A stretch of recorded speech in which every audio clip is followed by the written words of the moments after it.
can say now synonymous with starting something new every time. So Always. This IMTEX 2024, we are starting a podcast exclusively here, Minds of Metal Forming. And we are having with us Amar Kulkarni, a person advocating the Indian manufacturers to adopt technology so that they can grow forward. Yes. And in this podcast, I would like to start with that. He was heading Polyworks in India. Yes. Now, for the last couple of years, now he is in the global level Yes. as a product Evangelist. You are in the Indian manufacturing, supporting the Indian manufacturers with a lot of digital technologies for many years. Yes. How you are seeing this transformation happening in the manufacturing sector? First of all, congratulations on the podcast. And that's a good question. I think a lot of people will speak about transformation within the industry. What I see, especially for the forming industry, is there's a lot of common things happening across all domains. Whether I take aerospace, whether I take automotive, in all the places, one thing is very common. The way these forming parts are made is becoming more simpler, but the parts are becoming more complex. Because of electrification, because of the needs of the market, parts are becoming thinner. There's a demand for parts to become lightweight. At the same time, parts have started becoming aesthetically much more better. People don't want parts with scratches, dents as much as probably maybe 15 years ago what was passable as it's okay is not anymore. So the demand for having better aesthetics, the demand for having better shapes, more intricate, complex shapes. There's also a demand for forming parts in a shorter process cycle. I think this is posing bigger challenges to the market now. They need more investment in different machines, different software, different kind of processes to be in place. So that's the technical transformation that I'm seeing that is already happening. You talk about metal forming, it was always, punching or presses. Yes. But laser technology was there. But laser now becoming more affordable for Indian manufacturers. They have seen the flexibility in manufacturing. Yes. I think that many people are adopting that. Yes. What are the dynamics, change of dynamics because of that in the industry? That's a very good question. In my opinion, the dynamic shift is primarily because of the demand and supply equation. It's very, very clear. There is more demand, there is more supply. I sometimes look at it as a supplier, I look at it the other way also. There are many things that customers want to do, hence suppliers develop those technologies. In many cases, because the suppliers have developed certain technologies, customers are able to do certain things. So, and that can be applied anywhere, whether it's the way machines are punching, whether the way machines are drawing, roll forming, press brake, literally everywhere, even in software, we see this thing. There are many things that the customer wants to do, and the suppliers are developing technologies that make it capable. On the other hand, because the supplier has created that technology, the customers can now think a lot more ahead. So oftentimes we have internal discussion, we say, it's not like the customer is not aware of the solution. Sometimes the customer is not even aware of the problem. Even the problem doesn't exist. So that's how it is for technology. Many don't even know what is possible. Now, because of people like in the media and those efforts. That means I would like to tell you, there is a company which is there in Pune. Yeah. They are in Industry 4.0. Right. And what happened, so people are going for automatic machines, fully automatic tending and all those things. Yes. So the company expected being everything automatic, the productivity is high. Yes. But once they put up the system, this Industry 4.0 system, then the data was collected and then analyzed, they understood they are almost 30% less productive. Yes. So data definitely helps, the technology definitely helps, as you rightly told. Certainly. Many people do not know what is the real challenge. They don't even know what it is. I want to tell you one thing, like you see when it comes to IMTEX itself, metal forming is always like, say 40-50% of cutting. Yes. Cutting, we don't have space. and when it comes to the quality, more precision, which is where, cutting is we seen more. So as a company which also so connected with the quality aspects of manufacturing, how do you think that quality makes the difference in metal forming? I think it goes back to the first question that you asked and the answer that I gave. There is a need for formed parts to be more complex now. And I use the word complex for a lack of a better word I can find, but it's what I said.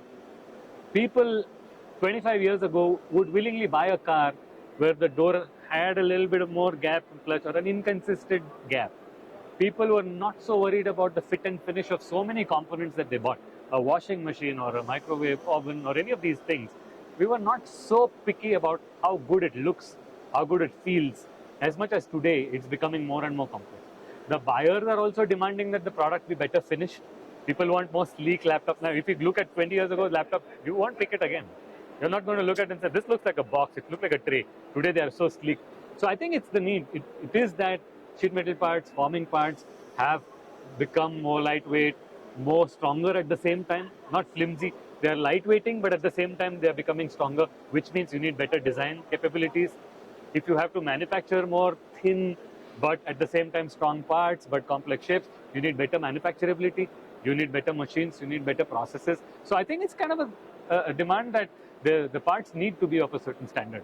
And I think that is driving it. Complex shapes, aesthetics, and the need to lightweight and strengthen at the same time. So that's good. I would say it's good. It's good for business. It's certainly but good. Again, I believe aesthetics will not just come like that. It is an investment by the manufacturer. Yes. I always believe from the shop floor, from the raw materials till the finished good. Yes. You cannot compromise. No. Yeah. But there is a certain expectation that is now going up. And that is very evident in the market. I think many people are able to get orders, but execution is the challenge what they are facing, and they are going towards automation. When this automation is happening, I believe I will come to Polyworks. Yes. Okay. You are having a product which is compatible with many manufacturing systems. Yes. And you try to create basically one system, one platform for many systems. Yes. And always when it comes to Indian customers, the cost was one factor for them always. Yeah. Is it changing? I think it's to me, I don't always agree when people say that cost is the concern. I think the issue is not a question of cost. Cost is not the conversation. The conversation is value. I have full confidence that Indian customers understand and look for value. And when anyone says that the cost is unreasonable, it's clear that they have not understood the value. The work is for us as suppliers should be able to provide the value. Then the cost will come. It's a simple thing. Do Indians have money? Of course they do. Definitely. Indian industries, are they rich in investment? Sure they are. Are their books looking good? They look very good. Why are they not spending on many things? Simply because I don't think all of us are doing a great job going there and landing up and showing value. And it's kind of a cycle with new technology. We always see, when I started my career 23, 24 years ago, when we would go and pitch, say, why don't you buy a CNC milling machine? The need was there, the demand was very high. OEMs were saying, we don't have a CNC, no orders for you. Lathes were becoming harder with the quality standards expected in machining. But today you see, so many machines, everyone selling thousands of machines every year. So I think it's not a question of cost, it's a question of value.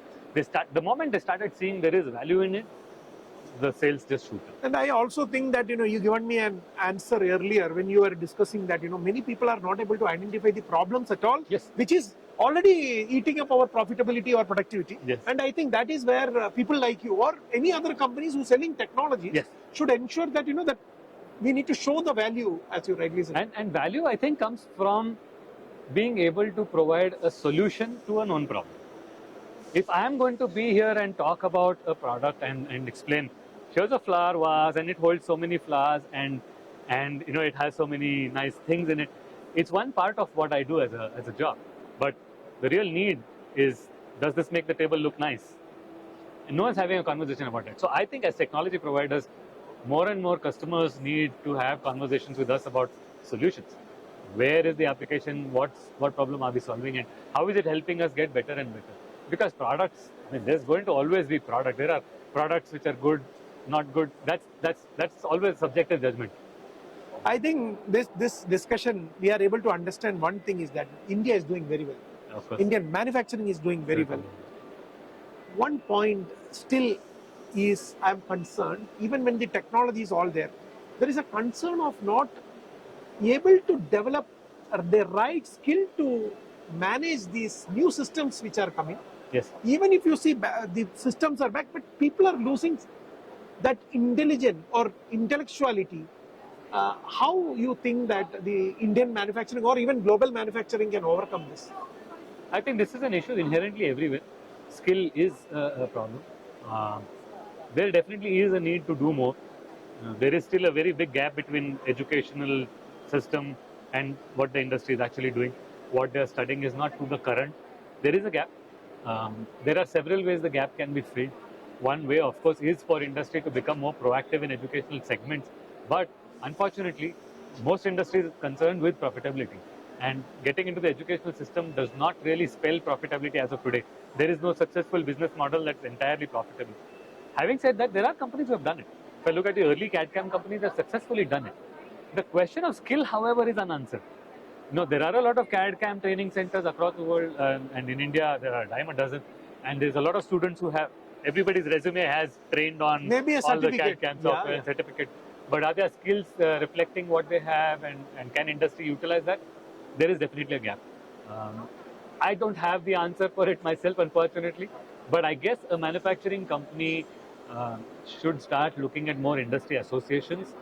IMTMA, TAGMA, ACMA, CII. These are the industrial units that really have the pan-India capability of executing it. But trainings, but not isolated with industry.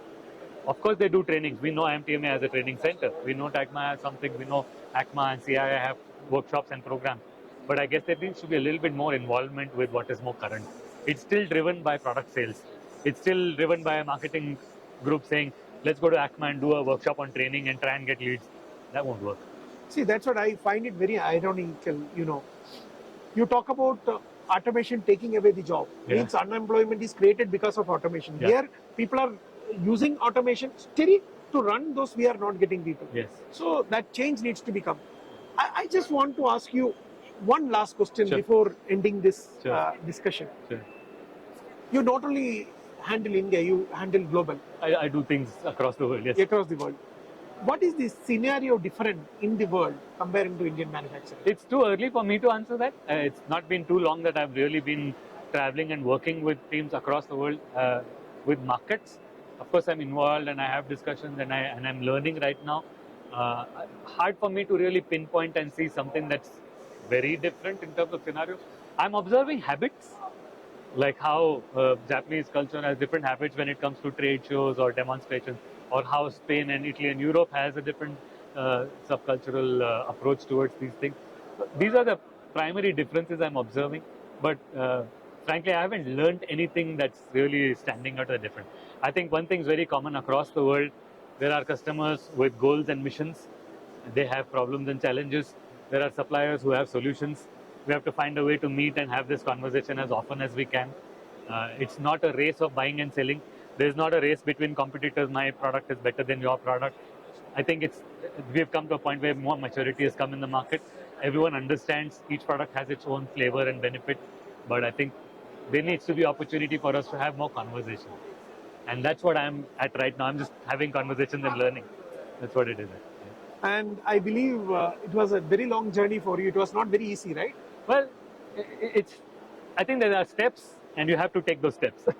And I'm sure all those viewers who are seeing this, we touched upon many things, be it technology or be it the importance of quality and finally skill. And as you rightly said, there is certain things which is not in our control.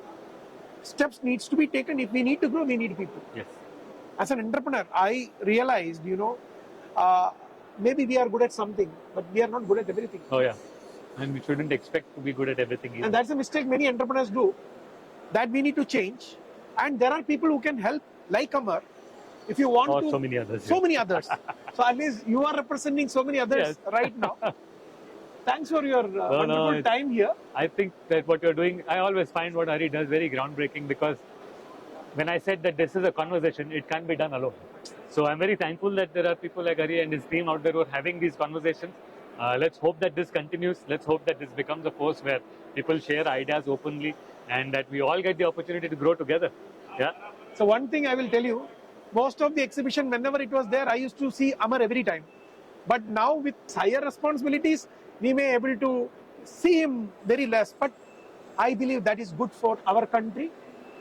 we get to see one more leader going outside and getting more experience, understanding about more market, and definitely it is going to get our people, our country benefit. Oh, those are big words. I'm very humbled. Thank you so much for that. Thanks. It's really wonderful conversation. Thanks for your time. Thanks. And I wish you and Polyworks all the very best. Thank you very much. It's really good. Thanks.